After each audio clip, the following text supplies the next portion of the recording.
Hey guys, we're doing another Just Woke Up today.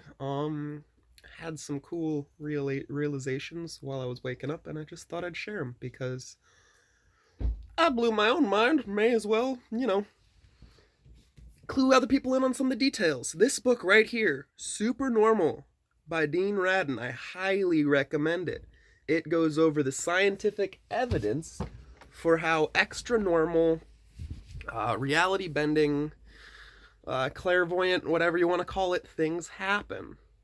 But before I get into the cool things I found out from reading that book and from dreaming last night, let me just share a little tidbit about my gal, your gal, the world's gal, Tulsi Gabbard, the future president of the United States. If y'all tell me it should be anyone else, I will laugh, because the fact of the matter is, she's the most electable, the one with the best chance to beat Donald Trump, with the best, most progressive policies, who is refusing, full stop, to lie to the American people about anything, and has brought up every single specific corruption nest that I've read about in the last 170 plus books that I've read in the last couple years. She's pointing out every single thing that's wrong with our world and presenting good plans for how to fix it, often on the floor of Congress since 2012. You should check her out on YouTube. Don't believe the smears, believe what comes out of her mouth, and how she quickly debunks the smears, and how most of those smears have been debunked 100 times all over YouTube. But if you'd like to watch me debunk the smears, the video I'm about to release, or have already released, it'll get right into it. It's gonna be right above or below this one. Enjoy! But, get this, guys. Just last week, Tulsi Gabbard called our elected president, he called him out for making us Saudi Arabia's bitch, for pimping us out to Saudi Arabia. Those are her exact words. And the only network I saw covering it was Fox News.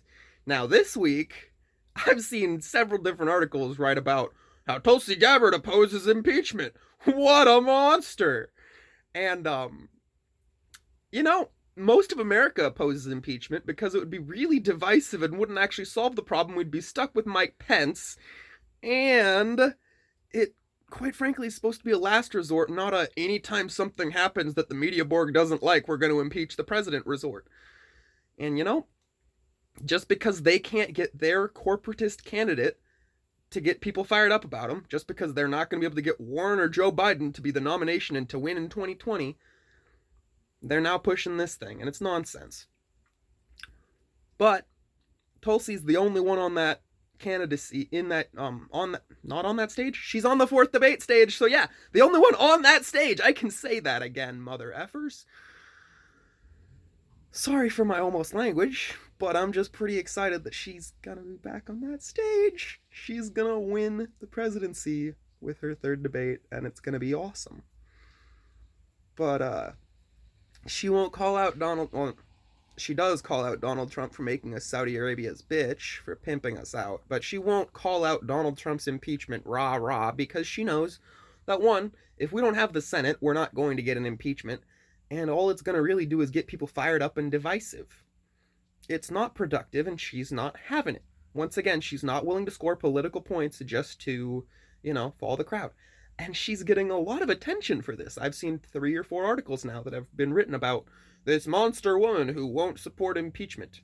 I had 2 people private message me on my Twitter saying, "Hey man, can you explain this to me? Why is Tulsi Gabbard not crying for impeachment like everybody else?" And I'm like, dude, do you want Mike Pence? We can't actually get it done, for one thing, but if we did, would you want Mike Pence? And furthermore, we should be able to beat Donald Trump in 2020. If we can't, it's because the DNC won't feel a candidate that is, legitimate enough to curry our votes. And, impeachment just means that they might be able to curry our votes instead. I don't want the DNC to have any excuses. If the DNC is not going to give us a real candidate this year, they deserve to have egg on their face and look just as embarrassed as 2016, because that's the only way we get reform in 2020. They're working on it this year. We've got Bernie leading the pack and everyone else trying to emulate him. Tulsi Gabbard crushing it out in front with these ridiculously progressively awesome policies. Listen to this woman talk. She's right on every issue. She's going for the best solution to every problem the world has. She's not trying to say, well, we're going to need to cut food stamps over here if we want to get that passed over there. She's saying, what makes moral sense? Let's do it. Period. And they don't want that to get into office because What do you do against someone who's trying to build bridges and make moral sense? You can't say Orange Man bad against someone who's bringing aloha. Guys, she's not beholden to anyone if she wins. If she makes it a media crap mountain, the only person she's going to owe anything to is us and the planet and herself. America's never had that opportunity before, at least not in the last 200 years, maybe. This is big. This is very big. So now, let's get into the metaphysics of things. Well, okay, first I'd just like to say that I really wish that the reporters could combine those two headlines. Tulsi Gabbard is calling out Donald Trump for making us Saudi Arabia's bitch, but she doesn't support impeachment. I mean, people are going to go, who is this nuanced woman who's actually got intelligent opinions? Amazing! She's calling out terror and doesn't want our media board to manipulate when we do and don't impeach a president, because it should be a last resort, and it's almost 2020 and we should be able to beat him legitimately. And she realizes that that's just going to be super divisive and we can't actually carry out the impeachment, and even if we did, we'd end up with a worse president. It's just, if you take some time to think about it, it makes common sense. But when you combine that with the fact that she's vocally willing to call him out for pimping us out to Saudi Arabia, you realize you have a heck of a woman out there who is going to be our first female president. And CNN and MSNBC and these various media board networks, the Young Turks, are in a race to be the last network to cover our first female president. And that's pretty embarrassing because they're standing against humanity. But humanity's gonna win. Do you know why? I read in a book last night, that super normal, awesome Dean Radin book, that during major world events, where a large portion of the world's attention is focused on the same thing, random number generators become less random. In other words, our world coheres, becomes more ordered, more predictable, when everybody's focus is on the same thing. Back in 2001, the world, it doesn't matter how positive, spiritual, what you were doing personally, in 2001, the world's focus, everybody was looking at the same future, the same event, and that event rippled out into our world and impacted our reality. I don't know how familiar y'all are with manifesting. I might have just lost quite a few of you and I'm about to lose a few more, but for those who are still listening, manifesting basically is the idea that if you envision something very crystal clear in your mind, if you meditate on it, you will bring that thing into your existence. People have solved their money problems this way. People have solved their love problems this way. Back before the modern era, that was the way you healed people. You said, my village son's Jimmy is suffering from this thing and I need divine guidance to show me where to get an herb to heal him.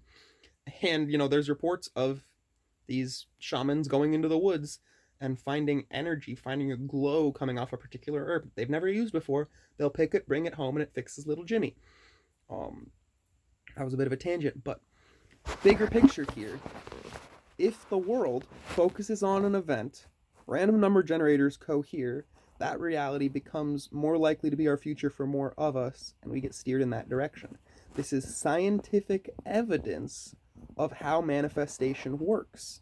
And for people who that excites as much as I do, I highly recommend you read this Dean Radin book, because it shows some pretty cool evidence for some pretty cool things. You can find that same evidence in any historical, spiritual text, but he's breaking down all the places they've been found in scientific literature, where we have undeniable lab proof that this stuff works. It's pretty cool. But what's even cooler is the punchline. We win this year. There's a lot of people asleep who don't know who Tulsi Gabbard is, but they're asleep. They don't have the same mental manifestation strength that anyone who is consciously aware and believes in it does.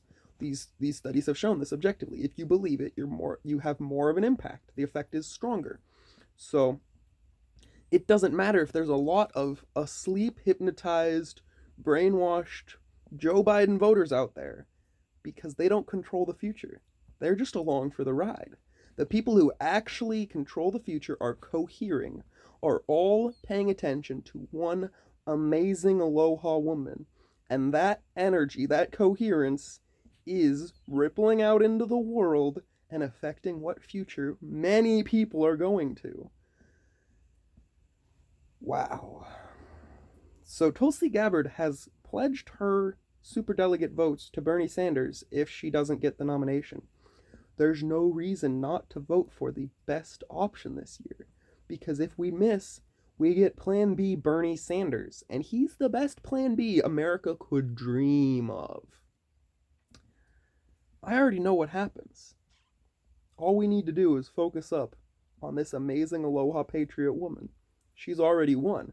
We're just doing the work. I'll see you out there, guys. Thanks for gabbing Aloha America. Vote with your hearts this season. Don't let the skeptic skepsis steal your essence. And I'll see you next time.